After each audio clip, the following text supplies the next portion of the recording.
하나님의 말씀을 함께 드시고, 주의 말씀은 내 발의 등이요 내 길의 빛이니이다.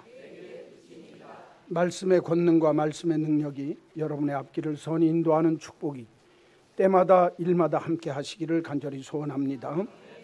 오늘 주시는 하나님의 말씀 창세기 제13장 구약성경 15쪽입니다. 창세기 제13장 1절 말씀부터 18절.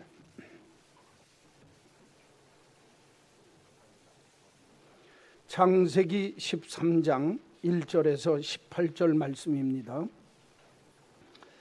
아브라함이 애굽에서 그와 그의 아내와 모든 소유와 롯과 함께 네겝으로 올라가니 아브라함에게 가축과 은과 금이 풍부하였더라. 그가 네겝에서부터 길을 떠나 베델에 이르며 베델과 아이 사이 곧 전에 장막 쳤던 곳에 이르니 그가 처음으로 제단을 쌓은 곳이라. 그가 거기서 여호와의 이름을 불렀더라. 아브라함의 일행 롯도 양과 소와 장막이 있으므로 그 땅이 그들이 동거하기에 넉넉하지 못하였으니 이는 그들의 소유가 많아서 동거할 수 없었음이니라. 그러므로 아브라함의 가축의 목자와 롯의 가축의 목자가 서로 다투고 또 가나안 사람과 브리스 사람도 그 땅에 거주하였는지라. 아브라함이 롯에게 이르되 우리는 한 친족이라 나나 너나 내 목자나 내 목자나 서로 다투게 하지 말자. 내 앞에 온 땅이 있지 아니하냐. 나를 떠나가라. 내가 좌하면 나는 우하고 내가 우하면 나는 좌하리라. 이에 롯이 눈을 들어 요단 지역을 바라본즉 소알까지 온 땅에 물이 넉넉하니 여호와께서 소돔과 고모라를 멸하시기 전이었으므로 여호와의 동산 같고 애굽 땅과 같았더라. 그러므로 롯이 요단 온 지역을 택하고 동으로 옮기니 그들이 서로 떠난지라.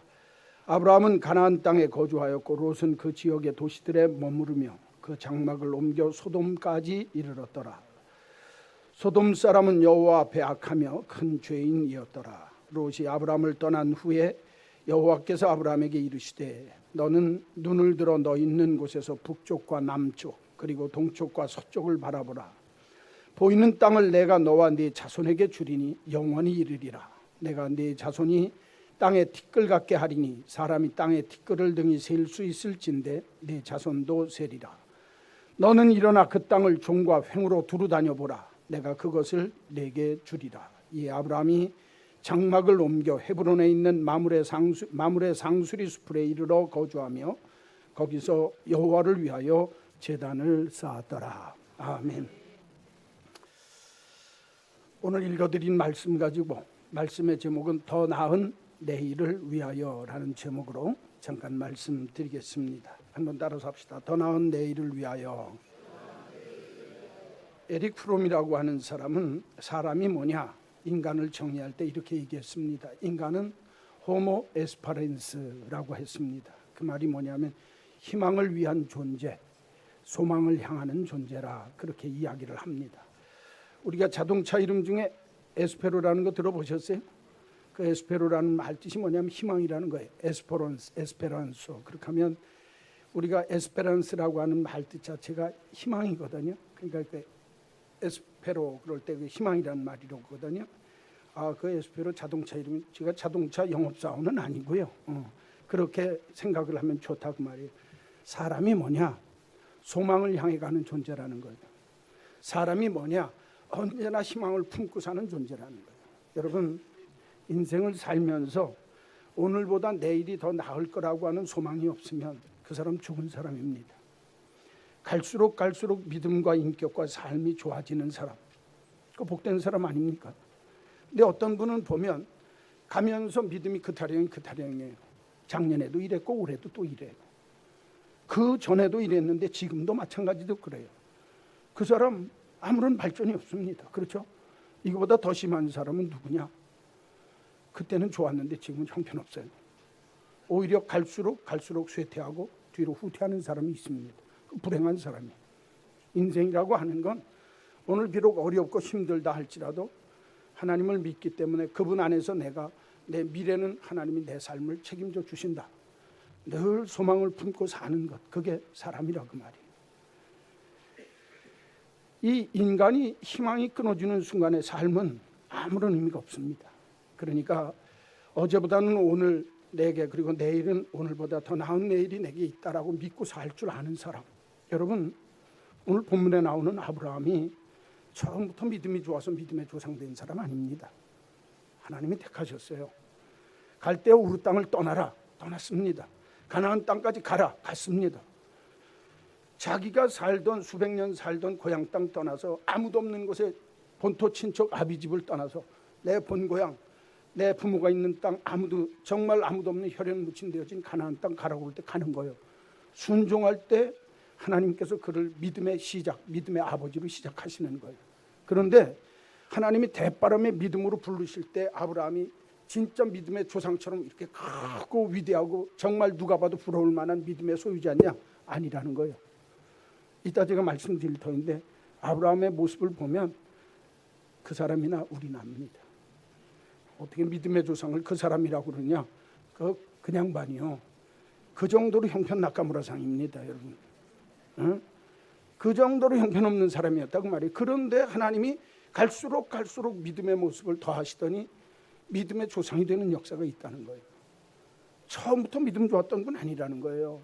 사람들은 아브라함이 첫 번부터 대바람에 믿음이 좋은 사람으로 하나님이 택하셔서 믿음 좋은 사람으로 믿음의 조상 세웠다. 아닙니다. 부족하지만 가면서 더 나은 믿음의 모습으로 만드시면서 하나님이 믿음의 조상을 세우셨다. 이따 보면 알게 되어져 있어요. 그래서 오늘 이게 아브라함이 갈대아 우르에서 나와서 가나안 땅 들어갔다가 가나안 땅에서 심한 가뭄이 들어가지고 기근 때문에 너무 심각해서 먹을 게 없어서 애굽으로 피난 갔다가 온 다음의 장면이 본문입니다. 세 가지 에피소드가 있어요. 아브라함이 먹을 게 없어서 갔다가 부자가 돼서 돌아왔다. 그 부자가 돼서 돌아왔는데 자기 조카 롯하고 살림살이가 점점 들어간다 보니까 둘이 살다가 딴 살림, 이제는 너는 네 살림 차리고 나는 내 살림 차려서 우리 둘이 헤어지자. 자기 조카 롯하고 헤어지는 장면이 나와요. 그리고 세 번째는 헤어진 다음에 아브라함이 행하는 삶의 모습이 나타납니다. 그런데 이 아주 단순한 13장에 나타난 1절에서 4절, 5절에서 13절, 그리고 그 뒤에 14절에서 뒤에 나타나는 이 세 가지 에피소드가 한 사건마다 우리에게 주는 더 나은 내일을 위해서 살아가는 우리들에게 주시는 하나님이 가르쳐 주시기를 원하는 숨은 비밀이 있어요. 더 나은 내일은 아무나 그냥 막 누리는 게 아니라 이런 삶의 모습으로 아브라함의 믿음 속에 나타난 이런 삶의 모습이 너희에게 있으면 너희에게 더 나은 미래가 보장되어진다 말씀하시는 겁니다. 그래서 오늘 말씀의 제목을 더 나은 뭐를 위하여? 내일. 내일은 오늘보다 더 나아져야 합니다. 할렐루야. 다음 달은 지난달보다, 지금 달, 이번 달보다 더 좋아져야 되고, 다음 해는 이번 해보다 여러분들의 믿음과 삶과 삶의 자리가 더 풍성해지는 아브라함 같은 축복이 있기를 간절히 축원합니다.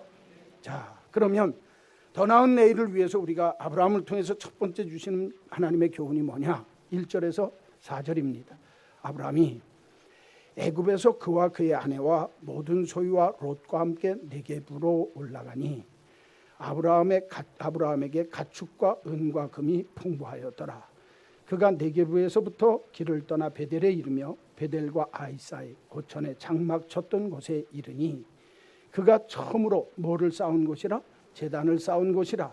그가 거기서 여호와의 이름을 불렀더라. 앞으로 넘어가세요. 12장이 이제 아브라함을 하나님이 불러서 축복하시기 시작하는 장면인데 12장 1절부터는 무슨 얘기냐면 갈대아 우르 본토 친척 아비집을 떠나라 그랬더니 떠났다는 거예요. 75살에 아브라함이 4절에 보면 75살에 떠났다.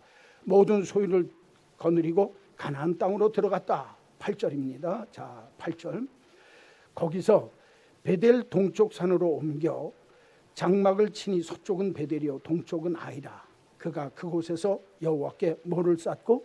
제단을 쌓고 여호와의 이름을 뭐하였더라? 불렀더라 그랬어요. 그러니까 베델과 아이에서 하나님 앞에 제단을 쌓을 뿐만 아니라 그곳에서 하나님의 이름을 부르면서 하나님 나 여기까지 인도해 주셨는데 앞으로도 인도해 주실 줄로 믿습니다. 한 데가 어디라고요? 베델과 아이 사이에 있는 어떤 동네였다 그 말이에요. 그렇죠. 그런데 앞으로 넘겨보면 뒤로 넘겨서 13장 3절 보세요. 3절. 그가 네게부에서부터 길을 떠나 베델에 이르며 베델과 뭐 사이에 아이 사이 전에 모았던 것 장막 쳤던 곳에 이르니 그가 처음으로 뭐를 했던 곳이라 제단을 쌓았던 곳이라. 그가 거기서 누구의 이름을 불렀더라? 여호와 하나님의 이름을 부르며 하나님 앞에 예배하고 경배했다 그랬죠. 자, 첫째, 더 나은 내일을 위해서 늘 믿음의 출발점으로 돌아가야 합니다. 한번 따라서 합시다. 믿음의 출발점으로 돌아가라. 이게 제일 중요합니다. 여러분, 그가 처음 단을 쌓은 곳이라 그가 거기서 여호와의 이름을 불렀더라. 자, 보십시오. 아까도 말씀을 드렸지만 가나안 땅에 와서 얼마 있지 아니해서 뭐가 들었어요? 가뭄이 들고 기근이 들었어요. 극심한 가뭄과 기근이 들어서 애굽으로 피난살이 갔습니다. 여러분, 먹을 게 없어서 애굽 땅으로 피난 갈 때 자기 조카 데리고, 그렇죠? 아브라함과 자기 아내와 자기 조카하고 셋이, 여러분 피난 갈 때 먹을 게 있으면 뭐 하려고 피난 갑니까? 쉽게 얘기하면 빈털터리 되고 먹을 게 없게 생겼다고 말입니다. 그래가지고 애굽으로 피난 갔다가 돌아왔는데 빈털터리로 갔던 그가 어떤 연고인지 모르지만 성경에 돌아올 때에는 가축과 금과 은이 넉넉해서 풍부하게 되었더라 그랬어요. 그렇죠? 상황이 바뀌었습니다. 가나안 땅에 왔을 때 형편이 좋지 않을 때도 하나님 앞에 제단 쌓고 하나님 앞에 예배되었던 그 사람이, 아브라함이, 오늘 성경에 보니까 자기가 부유해지고 금과 은이 가축이 풍성하게 되어져서 먹을 게 넉넉하게 되어진 상황과 조건이 바뀌었을 때도 자기가 처음 제단 쌓고 하나님의 이름을 불렀던 그 자리에 와서 하나님을 다시 찾았다는 거예요. 오늘 이 본문이 가르쳐주는 뜻이 뭔 줄 압니까? 믿음 생활을 하는 사람은 믿음의 출발점을 잃어버리면 안 됩니다. 내가 처음 하나님을 만나고 내가 처음 하나님을 사귀고 그 하나님과 더불어서 구원의 감격과 기쁨을 맛보고 예수 그분 때문에 내가 생명을 얻었던 그 순간, 그 믿음의 출발점을 잃어버리는 순간에 그 신앙은 퇴색되는 거예요. 타락하는 겁니다. 그러니까 때가 있을 때마다 내 믿음의 출발점으로 돌아가서 처음 그 하나님을 만났을 때의 감격과 기쁨, 예수 그리스도 때문에 누렸던 그 은혜, 그거를 늘 되새기고 되씹는 거예요. 믿음의 출발점으로 돌아가는 겁니다. 이게 더 나은 믿음의 모습, 더 나은 미래를 보장받는 하나님의 방법이라는 거예요. 아브라함이 그렇게 했다는 거예요. 아브라함이 가만히 보면 아까도 얘기했지만 여러 가지 흉과 허물이 있는 사람임에도 하나님이 그를 축복하지 않을 수 없는 이유가 뭐냐? 그는 믿음에 있어서는 순수성을 늘 찾으려고 했다는 거예요. 여러분, 믿음의 출발점으로 돌아간다고 하는 건 내가 처음 믿음 생활을 했던 그 순수한 마음으로 돌아간다는 거예요. 예수 믿다 보면요, 때 묻습니다. 예수 믿다 보면요, 내가 믿음의 색깔이 자꾸 퇴색되어지고 내 믿음의 모양이 하나님이 원치 않는 모양으로 변질되기가 쉽습니다. 그럴 때마다 내가 하나님을 알고 예수 그리스도를 믿고 났을 때 처음 내가 주님을 만난 그때를 잊지 않는 거예요. 그 첫사랑은. 그게 믿음의 출발점입니다. 여러분, 오늘 우리가 믿음 생활을 한다고 하면서 내가 주님을 만났고 주님을 만났을 때의 그 감격과 주님을 만났을 때의 그 순수함 지금 가지고 있느냐 그 말이에요. 지금 믿음의 모습이 어떠냐 그 말입니다. 오늘 성경이 우리들에게 말씀하는 거예요. 아브라함이 애굽으로 갔다가 돌아오면서도 자기가 처음 하나님 앞에 제단을 쌓고 하나님의 이름을 부르고 하나님을 만났던 그 자리를 늘 생각하면서 돌아왔을 때, 가나안 땅에 다시 돌아왔을 때 상황과 여건이 바뀌었음에도 불구하고 그 자리로 다시 돌아가더라는 거예요. 왜? 믿음의 순수성을 회복하기 위해서. 굉장히 중요한 문제입니다. 이 문제는. 오늘날 많은 그리스도인들이 내 상황과 조건이 바뀌면 믿음의 순수성을 잃어버리기가 쉽습니다. 좋을 때 잘 믿던 그 사람이 어려워지면 믿음의 색깔이 변질될 수도 있습니다.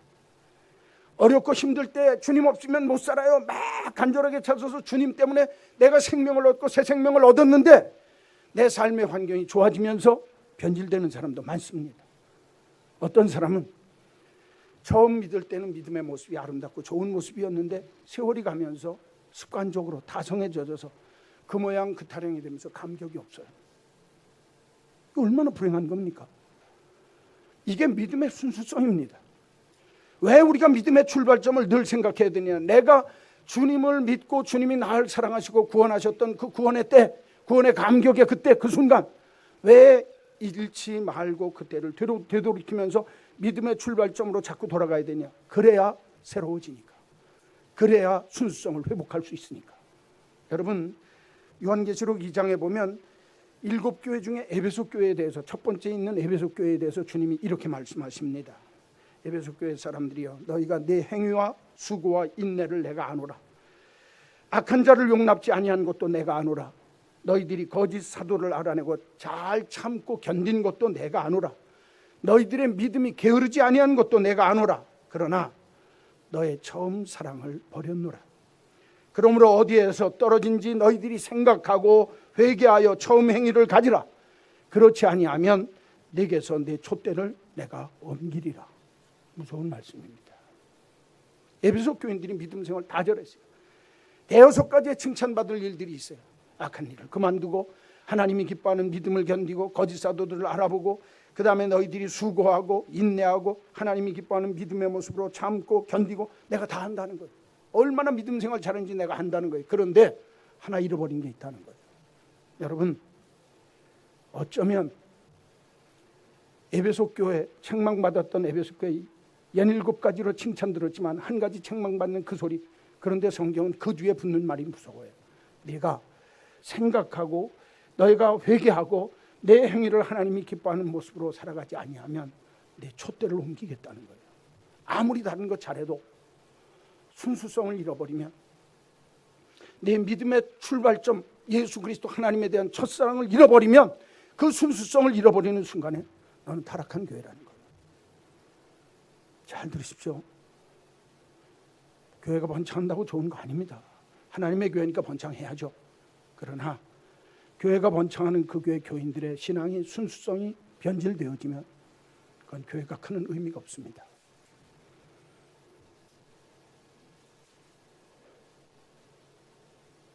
무슨 의미가 있습니까? 그러나 처음 시작하는 것처럼 우리가 믿음의 첫 번째, 내가 주님을 믿고 누렸던 그 감격과 감동을 잃어버리지 아니하고 늘 신앙의 순수성을 되찾기 위해서, 주님밖에 없습니다. 그분이 내 생명의 근원입니다. 나는 예수, 나는 하나님, 그분으로 만족합니다. 할렐루야. 삶이 바뀌는 거예요. 더 나은 미래가 보장된다, 그 말이에요. 영국의 성자였던 스크리븐이라고 하는 목사님이 있습니다. 그분은 영국에서 성자라고 사람들이 다 추앙하고 존경받던 분이에요. 그런데 그 사람이 그렇게 되어진 데는 이유가 있었습니다. 신학교에 들어갔습니다. 아주 어여쁜 여인을 만났습니다. 자기 첫사랑이에요. 너무너무 귀한 거예요. 그래서 이제 결혼을 하려고 했는데 얼마 있지 않아서 이 첫사랑 되어진 여자가 병들어 죽었어요. 신학교 다니면서 얼마나 낙심이 큰지, 하나님이 나한테 주신 짝이라고 생각했는데 죽었다. 그때부터 곁길로 가는 거예요. 그리고 곁길로 가다가 하루는 이제 신학교 졸업반 되기도 전인데, 자기가 그냥 허랑방탕하게 에이 모르겠다, 이제 이런 세상 뭐하고 살겠냐, 하나님이 계시면 나한테 그런 여자 왜 안 하고 나 병들어 죽게 만드냐, 난 모르겠다. 그렇게 하고 황하는데 어느 교회 앞을 지나가는데 상처투성이고 정말 남루하게 입은 거지가 날 좀 살려달라고 붙들고 매는 거예요. 그런데 그냥 매몰차게 박찬 거예요. 나도 내 지금 내가 내 입장도 못 가름하고 있는 판인데 너 같은 거 내버려뒀다, 그 말이에요. 그리고 돌아서는데 주님이 내 마음속에, 너 나는 너 위에 몸버려 피 흘려줬는데 너 나 위에 못하느냐. 그게 자꾸만 들리는 거예요. 그래서 그가 기도하는 중에, 그래, 내가 첫사랑을 이렇게 잃어버렸다고 그냥 낙심하고 좌절해서 이렇게 산다면 내가 인생이 이거 하나님이 원하는 게 아니지 않느냐. 날 위해 몸버려 피 흘려주신 주님을 위해서 하는 건 이건 아니다. 그리고 이 사람이 그때 돌아서서, 내가 이제는 내 아내 되어지려고 했던 그 첫사랑에 주지 못한 사랑을 내가 이제는 결혼하지 않고 모든 가난하고 불행한 사람들에게 이 사랑을 내가 나눠줘야 되겠다, 주님의 사랑으로. 그렇게 해서 이분이 그렇게 평생을 살다가 영국에서 성자 칭호를 듣는 스크리븐 목사입니다. 여러분, 내가 하나님 안에서 사람도 첫사랑을 기억하고 그 사랑을 하나님이 기뻐하는 넓은 사랑으로 키울 때 성자가 되는데, 믿는 우리들이 내가 주님께서 나를 위해 몸버려 피 흘려 주셨던 그 첫사랑, 나를 사랑하시고 생명 주셨던 그것, 다른 건 부수적인 거 아닙니까? 그것 잊지 않고 믿음의 순수성을 늘 회복해서 믿음의 출발점으로 들어가서 다시 시작하고, 퇴색하고 변질될 때마다 다시 돌아가고, 그렇게 되어지면 하나님이 그 사람을 통해서 믿음을 새롭게 한다는 거예요. 믿음이 새로워져야 삶이 복받는 거예요. 아브라함 보십시오. 아브라함은 첫 번째 더 나은 미래를 살기 위해서 더 나은 내일을 보장받는 비결이 뭐냐? 믿음이 날마다 새로워지는 거예요. 순수성을 회복하는 자리로 돌아가더라고 말이에요. 여러분, 믿음의 순수성을 회복할 수 있는 믿음의 출발점으로 날마다 돌아갈 줄 아는 믿음의 역사가 여러분들에게 있게 되기를 간절히 소원합니다. 첫 번째입니다. 둘째, 성경 보세요. 두 번째 에피소드입니다. 5절입니다. 아브라함의 일행 롯도 양과 소와 장막이 있으므로, 그러니까 아브라함의 조카인 롯도 자기 살림이 이제 조금씩 늘어나기 시작했다 그 말이에요. 조카니까 그 땅이 그들 삼촌과 조카가 같이 동거하기에는 넉넉하지 못하였으니 이는 그들의 소유가 많아서 동거할 수 없음이었더라. 그만큼 큰 부자가 됐다고 말이에요. 아브라함과 롯이. 아들도 없는데 자기 조카 롯을 그렇게 잘 키운 거 아닙니까? 그러므로 아브라함의 가축의 목자와 롯의 가축의 목자가 서로 싸움이 나더라는 거예요. 가나안 사람과 브릿 사람도 그 땅에 거주하였는데 여하간 아즈비 조카 아저씨하고 조카의 일꾼들끼리 싸움이 날 정도로 재산이 늘어났다 그 말입니다. 아브라함이 롯에게 말하기를 우리는 한 친족이라 우리가 한 식구인데 나나 너나 내 목자나 네 목자가 서로 다투고 싸우면 이거 되겠냐? 이거 모양새가 안 좋으니까 네 앞에 온 땅이 있지 아니하냐? 너는 나를 떠나가라. 네가 좌하면 나는 우하고 내가 우하면 나는 뭐하리라? 좌하리.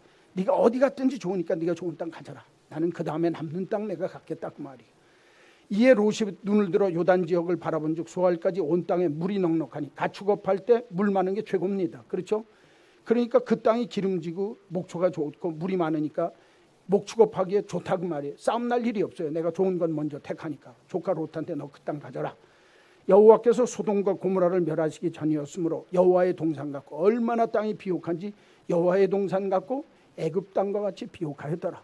그러니까 목축업하기에는 두말할 나위 없이 좋았다 그 말이에요. 그러므로 롯이 요단 온 지역을 택하고 동으로 옮기니 그들이 서로 떠난지라. 동쪽을 택하니까 그 다음에 나머지 건 누가 택해야 돼요? 아브라함이 택해야 되는 거예요. 아브라함은 가나안 땅에 거주하였고 롯은 그 지역의 도시들에 머무르며 그 장막을 옮겨 소돔까지 이르렀는데 소돔 사람은 여호와 앞에 악하며 큰 죄인이었더라 하는 내용입니다. 자, 두 번째 에피소드는 뭐냐면 아브라함하고 자기 조카하고 나눠지는 거예요. 살림살이 따로 나는 사건입니다. 그렇죠? 그 사건 속에서 기가 막힌 얘기가 나와요. 뭐라고 하는 줄 압니까? 아브라함이 하는 얘기가 네가 좌하든지 우하든지 네가 먼저 택해라. 여러분, 재산 때문에 싸움이 났는데 그 삼촌이 하는 얘기가 네가 먼저 택해라. 조카 네가 먼저 택하면 남은 건 내가 택하겠다. 여러분, 내 친아들도 아닙니다. 자기 형님 아들이에요. 재산 문제가 걸리면, 돈 문제가 걸리면, 이해 타산이 걸리면 모두 없어요? 에? 부모 자식도 없어요. 아주 대답 잘했어요. 우리 최 형제가 대답 잘했어요. 부모 형제도 없습니다. 돈 문제가 걸리면. 장사하는 사람도 보면요, 이해 타산 문제가 걸리면, 지난번에도 제가 교회 할 때 보니까 교인들이 자기 개인 재산 차압 들어온다, 손해배상 들어온다 그러니까 다 나가다 버시더라고. 그래서 제가 김창인 목사님한테 가서 무릎 꿇은 거예요. 교인들한테 그렇게 되면 안 되겠다. 왜? 그럼 교회가 풍비박산이 나게 생겼어요. 제가 가려고 그러니까 우리 집사람이 웃으면서 그러더라고요. 당신 뭐 잘못해서 가려고 그러냐고. 사는 길이 그 길밖에 없으면 가야지. 그러고 제가 가서 목사님한테 무릎 꿇고 용서함 받았습니다. 저는. 그분이 알았어. 아니, 아는 거 갖고 안 됩니다. 용서해 주셔야 제가 일어나겠습니다. 내가 용서하겠다 말씀하셨어요. 그리고 제가 조건 하나 걸었습니다. 목사님 용서해 주셔서, 그날이 목요일 날 새벽인데 제가 금요일 날 구역장원찰 앞에서 나는 이 광성교회 떠나겠습니다. 그리고 그때 사표낸 겁니다. 그 약속 지키느라고 제가 교회 떠난 거예요. 정말입니다. 그게 답니다. 이건 여러분들이 아는 분도 있고 모르는 분도 있지만 그게 팩트, 사실 그대로입니다. 그리고 제가 광성교회 떠나기로 작정했고, 개나 먹은 것 다시 먹지 사람이 목사로서 여러분 목사가 일구연하면 됩니까? 그래서 제가 말 조심합니다. 내가 약속한 건 지키겠다. 그 다음번에 교인들이 여기 있자고 장로님들이나 집사님들 얘기하면서 그런 얘기할 때 제가 말은 안 했어요. 그러나 저는 이미 집사람하고 우리는 한번 떠난다는 결정한 다음에 제가 대안교회 떠난 다음에 17년 동안 대안교회 딱 한 번 갔습니다. 우리 조카 결혼식 할 때. 그 교회에서 결혼식 하니까. 그때 빼놓고는 제가 대안교회 근처도 안 갔던 사람입니다. 지금도요. 광성교회 사거리 근처로도 안 갑니다. 돌아서 댕깁니다. 제가. 진짜로 그렇습니다. 여러분 왜 얘기하는 줄 압니까? 사람이요. 이해타산 문제가 걸리고 돈 문제가 걸리면 눈이 뻘개집니다. 그런데 오늘 아브라함이 뭐라고 그러냐면 내가 어디든지 좋은데 다 택하라는 거예요. 남는 거 갖고 내가 여러분 이게 쉽지 않습니다. 나는 그렇게 하려고 해도 밑에 있는 우리 집에서 일하는 내 직원들이 그거 싫어합니다. 그렇죠? 주인님 이거 망합니다. 좋은 땅 다 주고 이거 조카가 뭐라고 그렇게 합니까? 여러분 대바람에 그 소리 안 나왔겠습니까? 그런데 아브라함이 택하라는 거예요. 이유가 있습니다. 요 앞에 12장을 보면 여러분 나중에 집에 가서 보시고 제가 설명 말씀 드릴 테니까 그 앞에 보면 아브라함이 갈대아 우르에서 떠나서 가나안 땅 들어왔어요. 그렇죠? 하나님이 가라고 한 곳 같습니다. 그러면 젖과 꿀이 흐르는 땅이고 그곳에서 하늘의 별처럼 바다의 모래처럼 내가 네 자손을 정말 번창하게 하고 내가 복주리라 복의 근원이 될지니라 그랬어요? 안 그랬어요? 하나님이 그랬어요. 그런데 복의 근원이 될지언정 되기는커녕 어떻게 됐어요? 심한 기근이 들어서 애굽으로 피난살이 갔습니다. 잘 들으십시오. 믿음의 조상도요. 하나님이 복 주시겠다고 약속하셨는데도 불구하고 심한 기근이 들어서 먹을 게 없어갖고 조카 데리고서 피난 가서 먹을 거 구하러 갔었습니다. 여러분. 거기 가갖고 그러니까 이 사람이 좀 큰 물에서 놀아야 돼요. 무슨 물에서 놀라고요? 이게 큰 물에서 노는 걸 어떻게 하느냐? 아브라함이 가갖고 애굽 변방에서 논 게 아니라 애굽 궁전 근처에 가서 놀았습니다. 예? 그러니까 애굽 사람들한테 소문이 나는데 아브라함의 집에 미인이 있다더라. 사라가 조금 젊게 생겼나 봐요. 그러니까 바로 왕이 야, 그 집에 이쁜 여자 있다는데 누구냐? 그러니까 우리 누이입니다. 아브라함이 그래요. 믿음의 조상이 나 살겠다고 내 마누라 뭘로 해요? 내 마누라 팔아먹은 사람이요. 이 사람이. 예? 뭘로 팔아먹어요? 누이 동생이라고 그래갖고 알라 바친 거요. 왕은 바로 왕한테. 그런데 하나님이 막으셨어요. 그렇죠? 잘라고 그러는데 하나님이 나타나서 딱 못하게 막았다고 말이에요. 아마 욕 직살나게 먹었을 거예요. 너 때문에 나 죽을 뻔했다 이거예요. 그러고선 아브라함한테 줄 거 줬어요. 큰 물에서 놀아야 국물이 있습니다. 옛날에 피난 내려와서 산 사람들도요. 시장에서 논 사람들은 장사 다 합니다. 지금. 막노동하고 그냥 힘든 데서 산 사람들은 지금도 막노동하고 고생하면서 삽니다. 시장에서 논 사람들은 다 시장 장사꾼들 됐고 그냥 노동하는 데서 살던 사람들도 한번 가만히 보세요. 그래요 안 그래요? 그러니까 놀아도 무슨 물에서 놀아야 돼요? 국물이 있는 데서 놀아야 돼요. 국물이 있는 데서. 이거 우스갯소리예요. 근데 오늘 성경에 보니까 재밌는 게 있어요. 그렇게 되어졌는데 빈손으로 갔던 그 사람이 오늘 여기 보니까 창세기 13장에 보니까 금과 은과 가축이 풍성해져서 돌아왔다는 거예요. 그렇죠? 예? 여러분 이 말씀을 가만히 보면 아브라함은요. 내 마누라도 하나님이 지켜주시니까 살았어요. 땡땡이 기근이라 먹을 게 없어서 피난 갔던 사람이 금은 보화를 갖고 왔어요. 믿음의 조상이 하나님 앞에 예배드렸던 자리에서 다시 베델과 아이사에 와서 하나님의 이름을 보고 하나님 앞에 제단을 쌓은 이유가 뭐겠어요? 하나님 덕분에 피난살이 갔다가 세간이 이렇게 늘려가지고 먹을 것 입을 것 내 조카들까지 이렇게 다 잘 살게 되는데 하나님 감사합니다. 내가 산 것이 아니요 하나님이 나를 이렇게 살게 해주셔서 살게 된 줄로 하나님의 주권을 한다 그 말이요. 포인트는 그겁니다. 아브라함이 자기 조카한테 미쳤다고 너 다 가지라고 그랬겠어요? 네가 좋은 땅 다 가져도 하나님이 나를 지켜주시면 애굽 땅에서 거지 노릇하다가 나를 이렇게 살게 하신 그 하나님이 앞으로 내 삶도 책임져 주실 줄로 내 삶의 주인은 하나님이시다. 하나님의 주권을 알라는 거예요. 한번 따라 삽시다. 하나님의 주권을 인정하라. 여러분 더 나은 미래는 내가 잘라서 되는 게 아닙니다. 하나님의 주권을 인정하는 거예요.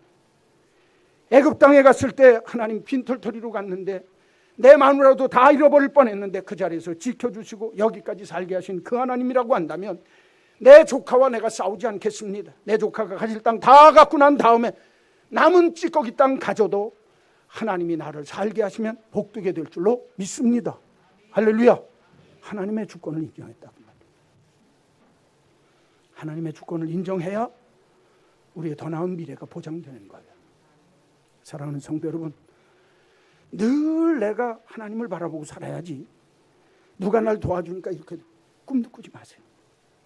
오늘 성경 내용을 가만히 보면 아브라함이라고 하는 사람은 자기가 겪은 거예요.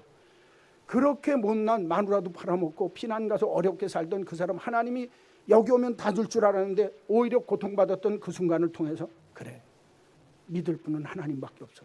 고향 땅에 돌아오면서 자기가 처음 믿음 생활 시작하고 하나님 앞에 예배했던 그 자리에 와서 하나님 앞에 예배하는 거예요. 믿음의 출발점으로 돌아가는 거예요. 하나님 주권을 인정하더라는 거예요. 여러분, 신영복 교수라고 하는 사람이 지은 나무야라고 하는 글이 있어요. 그 글에 보면 나침반 얘기를 합니다.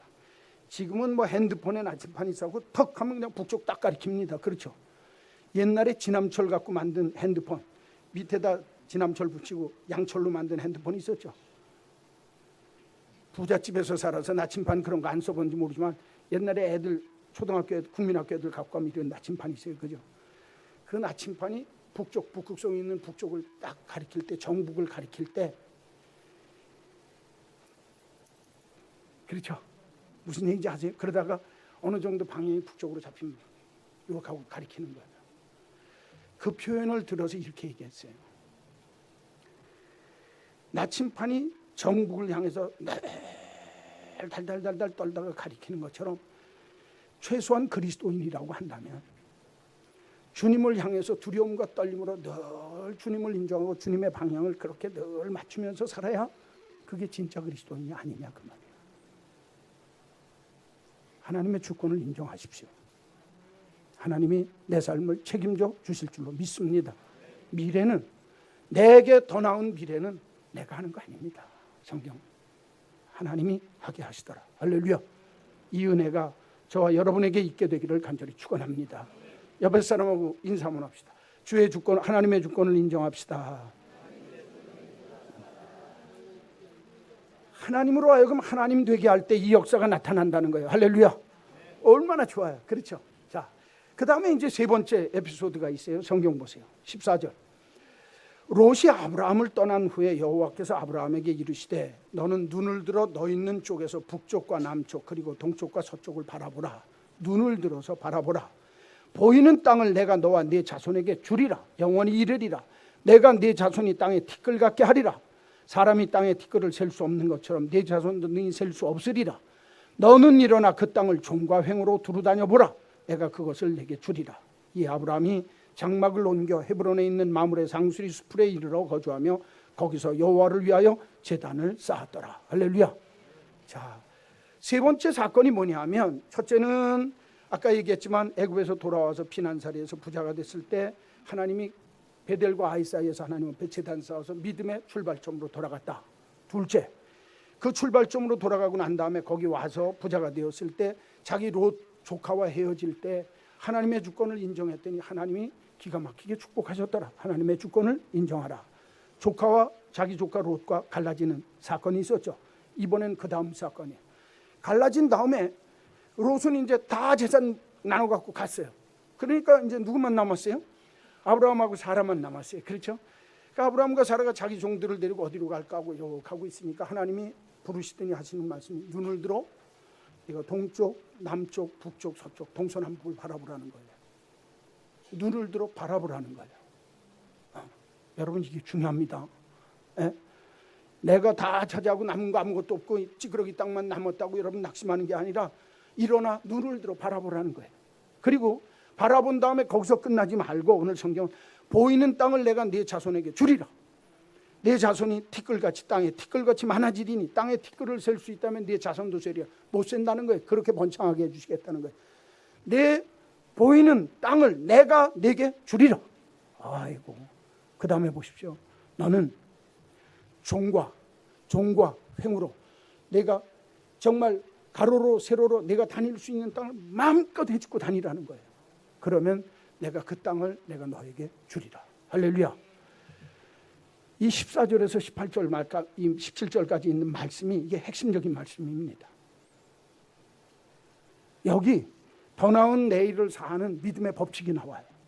한번 따라서 합시다. 믿음의 법칙대로 살아가라. 어떻게 살아가라고요? 하나님이 아브라함한테 너 믿음의 출발점으로 돌아와라. 너 하나님의 주권을 인정하라. 그리고 세 번째, 너 믿음의 법칙대로 살라는 거예요. 오늘 저는 우리 한마음교회 믿음의 식구들에게 이 말씀이 복이 되기를 간절히 축원합니다. 한번 따라서 합시다. 믿음의 법칙대로 삽시다. 그 믿음의 법칙이 뭐냐? 첫째, 눈을 드는 거예요. 눈을 들어 바라보는 거예요. 사랑하는 성도 여러분, 아무리 내게 이권이나 모든 문제가 다 떨어졌고 이제는 내가 찌끄레기밖에 가질 것이 없다라는 상황이 와도 눈을 드십시오. 바라보십시오. 할렐루야. 눈을 들어 동서남북을 바라보라는 거예요. 이 말뜻 속에 숨겨진 뜻이 뭔 줄 압니까? 환상과 꿈을 꾸는 거예요. 소망을 잃지 않는 거예요. 하나님이 내게 이런 것을 내게 주시리라. 할렐루야.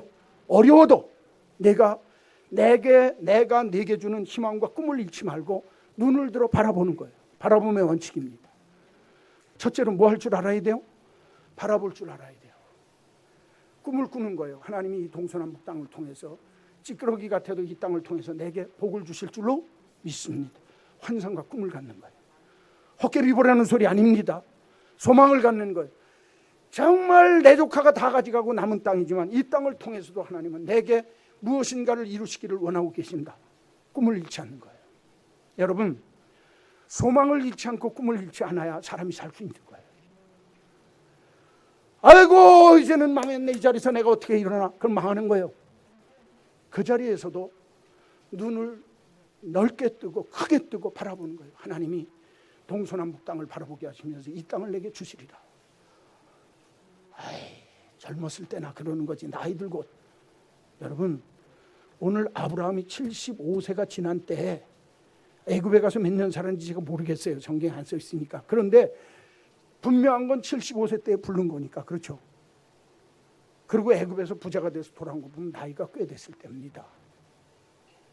나의 인생 70, 80인데도 눈을 들어 바라보는 꿈과 환상을 잃어버리지 않았다는 거예요. 여러분들에게 이 역사가 있기를 주의 이름으로 축원합니다. 아이 나이 70인데 좀 있으면 죽을 건데 뭘 그래. 그 사람 100살까지 살 겁니다. 그렇게 하면 안 되는 거예요. 사람이 모르는 겁니다. 제 친구가요 저한테 뭐라고 하는 줄 아세요? 이 목사 나는 75까지만 살 거야. 지금 65밖에 없는데 안 되는데 자기 10년만 살다 죽겠다는 거예요. 그래서 내가 그랬어요. 죽는 게 네 마음대로 되면 그렇게 죽어라. 그거 아닙니다. 어떤 상황 속에서도 꿈과 환상을 가지고 눈을 들어 바라보는 거예요. 한번 따라서 합시다. 바라보라. 소망이 있어야 돼요. 두 번째, 믿음의 법칙이 뭐냐? 성경 보세요. 보이는 땅을 내가 너와 내 자손에게 주리니 영원히 이르리라. 내가 동서남북을 바라보고 꿈을 꾸면 그 땅을 내가 너한테 주리니 너와 내 자손에게 주리니 영원히 내가 그것을 갖게 되리라. 할렐루야. 이야, 누가 주시는 거예요?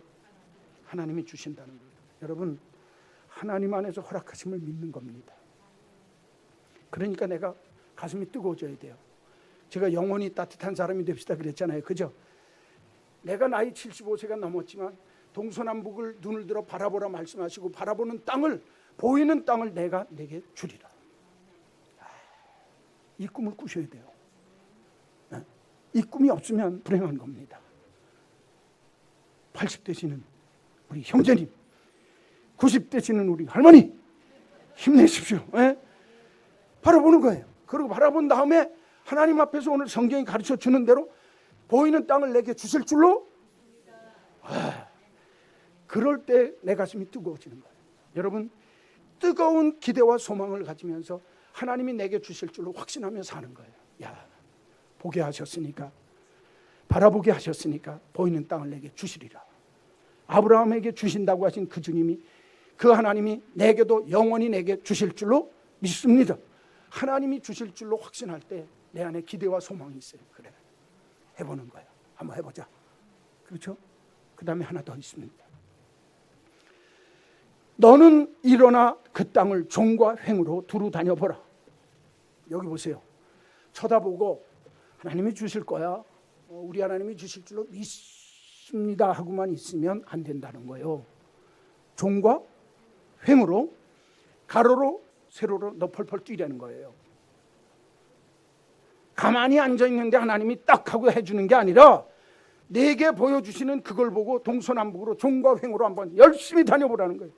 여러분, 종과 횡으로 다녀보는 일 안 합니다. 종과 횡으로 다녀보기 전에 중요한 게 뭔 줄 아세요? 벌떡 일어나는 거예요. 앉아가지고 나 죽겠네, 틀렸네 그러지 마시고 벌떡 일어나 눈을 들고 하나님이 가게 하셨으니까 가자, 해보자. 종횡으로 다녀보라는 거예요. 제가 이번 주간에 어떤 분 만났는데 그분이 제가 대한교회에서 목회할 때 한 7, 8년 전인데 그때 인생의 제일 어려운 때 영국에 460억 물건 다 실었다 그게 부도나는 바람에 땡땡이 알그지가 돼갖고 돌아와서 지하실방에서 80 먹은 어르신 물어보니까 지난 추석에 101살에 돌아가셨대요. 어머니. 그 며느리가 아들 둘 데리고 죽도록 고생할 때 고덕동에 20년 걔네들 어렸을 때 어린애기 걔가 한 4살 5살 됐을 때 갔는지 고덕동에 들어서 지하실방에서 어머니 모시고 살던 사람이 지금 무지하게 부자 됐어요. 무지하게 100평짜리 아파트 살아요. 앞에 골프장 있고 그 다음에 이하 생략 진짜 부자예요. 내가 보니까 우리나라 중견기업가 중에 자기만큼 돈 있는 사람 그만큼 돈 벌었습니다 그러더라고요. 와, 깜짝 놀랐어요. 깜짝 놀랐어요. 아브라함 같은 주의 복이 에이, 나 같은 게 되겠어요? 그 사람 못합니다. 죽었다 깨나도. 일어나세요. 종과 횡으로 뛰십시오. 살 길이 열리고 더 나은 내일이 열려질 줄로 믿습니다. 나이 몇 살 먹었다고 자꾸 주저앉습니까? 오늘 성경은 너무너무 구체적인 거예요. 그림 하나 보겠어요. 시간이 좀 갔지만 그림 하나 보겠어요. 이 그림 제목이 뭔 것 같아요? 일어나라. 아주 왜 일어나라고 그랬을까요? 한 여자가 저거 악기를 하나 갖고 있어요. 그렇죠? 저게 수금이에요. 수금. 수금이라는 악기를 하나 갖고 눈은 보재기로 싸서 가리고 한 여자가 앉아있는데 둥글다만 바위인지 지구인지는 그 위에 앉아있는지 어딘지는 모르겠는데 얼마나 절망하고 좌절되고 힘든지 의지할 게 뭐밖에 없어요? 수금 하나밖에 의지할 게 없어서 거기다가 목을 탁 기대고 눈은 묶여갖고 그죠? 이렇게까지 얘기했는데 눈치가 있는 사람은 알 텐데 이 그림의 제목이 뭘 것 같아요? 제가 여태까지 바라봐라. 에? 저 그림이 조지 프레드릭 와츠라고 하는 18세기 영국의 화가인 아주 유명한 미켈란젤로도 인정할 정도 미켈란젤로라고 그러니까 그 후손들이 인정할 정도로 아주 유명한 영국의 1700년대 800년대 18세기 그때 영국의 유명한 독자적인 화가입니다. 조지 프레드릭 와츠라고 하는 분인데 그분이 그린 희망이라는 그림. 저 제목이 희망입니다. 저 그림 제목이 뭐라고요? 희망이에요. 그림을 조금 확대해서 다음 그림 좀 보여주세요. 수금이 있죠? 저 악기를 이렇게 붙들고 있잖아요. 저게 수금 손으로 켜는 악기거든요. 17세기 18세기에 그 악기인데 잘 보세요. 가운데를 한번 잘 보세요. 악기 가운데 줄은 다 끊어졌는데 줄이 몇 개 남았어요? 딱 한 줄 남았어요. 그죠? 그리고 눈은 천으로 가렸어요. 감은 게 아니라 가렸어요. 그렇죠? 저가 앉아있는 여인이 앉아있는 자리는 둥글어요. 지구 위인지 뭔지는 모르겠어요. 저 그림이 희망이에요. 다 끊어졌다는 거예요. 세상 줄. 한 줄 남았다는 거예요. 그 수금 의지하는 저기에 삶의 희망을 건다는 거예요. 그래서 저 그림 이름이 희망이에요. 희망. 여러분 잘 들으십시오. 우리의 희망은 한 분뿐입니다. 할렐루야. 누구를 바라봐라? 힘들 때 하나님 한번 바라보는 거예요. 눈을 들어 하나님 보는 거예요. 그리고 저 그림의 핵심적인 내용이 뭐냐? 그 여자가 뭘 가렸어요? 눈을 천으로 가렸어요. 가르쳐주는 의미가 뭔 줄 압니까? 눈 뜨고 보는 건 다 절망할 것밖에 없다는 거예요. 믿을 건 내게 한 줄 끈, 저 한 줄 끈에 여러분 그 의미가 믿는 사람에게는 하나님이에요. 세상적인 거 보지 말자는 거예요. 보면 낙심하고 보면 좌절할 수밖에 없다는 거예요.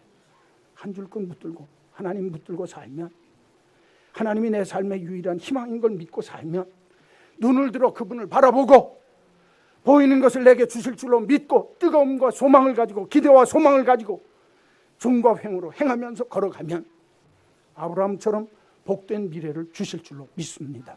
믿습니다. 이 은혜가 저와 여러분에게 있게 되기를 간절히 소원합니다. 할렐루야. 하나님 아버지, 아브라함처럼 더 나은 미래를 위해, 더 나은 내일을 위해서 믿음의 출발점으로 돌아가 신앙의 순수성을 회복하는 저희들 되게 하여 주옵소서. 하나님의 주권을 인정해서 아무리 험난하고 어려운 상황 속에서도 하나님이 되게 하시면 된다. 삶의 주인은 우리 하나님이다. 하나님의 주권을 인정하며 살게 하여 주옵소서. 그리고 이 땅 위에 삶을 살며 눈을 들어 바라보며 환상과 꿈을 꾸게 하시고 불타는 소원을 갖게 하시고 뜨거운 기대와 소망을 가지고 살게 하셔서, 그리고 종행으로 행하며 하나님의 역사하심을 기대하며 사는 저희들이 되게 하여 주옵소서. 십자가를 통하여 거듭난 내 모습을 기대하며 살게 하여 주옵소서. 성령 충만함을 받은 내 모습을 기대하며 살게 하여 주옵소서.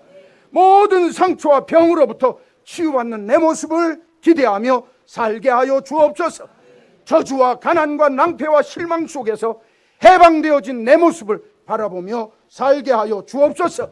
눈물과 근심과 이별과 슬픔과 고통과 죽음으로부터 자유하는 내 모습을 꿈꾸며 살게 하여 주옵소서. 그리스도 예수 안에서 넉넉하게 풍성하게 기름지고 은총과 귀중의 영향을 받는 내 모습을 기대하며 주님 큰 눈을 들어 바라보며 기대하며 사는 저희들 되게 하셔서 종행으로 움직이며 하나님 기뻐하는 믿음의 모습으로 힘써 사는 저희들 되게 하셔서 아브라함처럼 더 나은 미래를 보장받는 저희들 되게 하여 주옵소서. 연약하고 추하고 미련하고 하나님 앞에 부끄러운 것 투성이의 아브라함을 정말 세월이 가면 갈수록 그의 삶을 복되게 하고 그의 믿음을 복되게 하고 그의 인격과 삶을 더 나은 내일과 미래를 바라보며 살 수 있도록 믿음으로 역사하신 주님, 우리 한마음 온 성도들의 삶의 자리에 아브라함의 축복이 있게 하여 주옵소서.